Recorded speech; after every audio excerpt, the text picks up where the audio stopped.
Madame Lienemann. Oui. Enfin, les choses se dévoilent.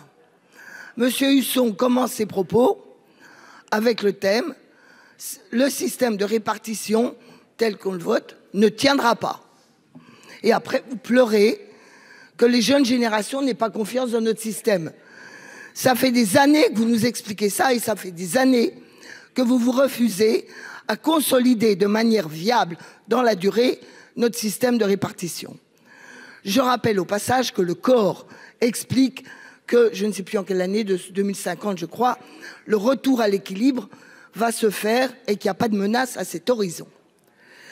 Alors vous nous dites la solution, j'ai bien compris, on ne va pas parler de la capitalisation individuelle, tout le monde sait les dangers que ça représente, et alors vous essayez de contourner la chose en disant on va faire une capitalisation collective obligatoire. Premièrement, si c'est obligatoire, je m'excuse, c'est un prélèvement obligatoire. Quelle différence avec une cotisation? La différence, c'est que vous pensez que le placement financier va être plus rentable que l'évolution salariale. Et donc vous faites le pari d'une société où la financiarisation continue à nous vider de notre substance et de vider le monde du travail de sa rémunération. Ce pari-là, en plus vous essayez de faire que les gens soient solidaires. Oh ben quand même, il ne faudrait pas que ma retraite par capitalisation diminue. Pendant ce temps-là, vous baissez leur salaire ou en tout cas vous ne les augmentez pas. Donc c'est un choix de société majeur. Deuxièmement, est-ce que c'est un choix de bon père de famille? Eh ben non. Certes, le rapporteur dit, il y a des yo-yo.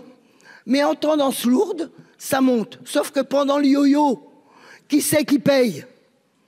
La bonne mesure, quand on sait qu'on va avoir des trous d'air dans les ressources, c'était le fonds de réserve, qui est une forme de placement collectif, mais qui, je vous rappelle, n'était pas abondé par des cotisations, mais par un prélèvement sur des richesses gagnées par le pays.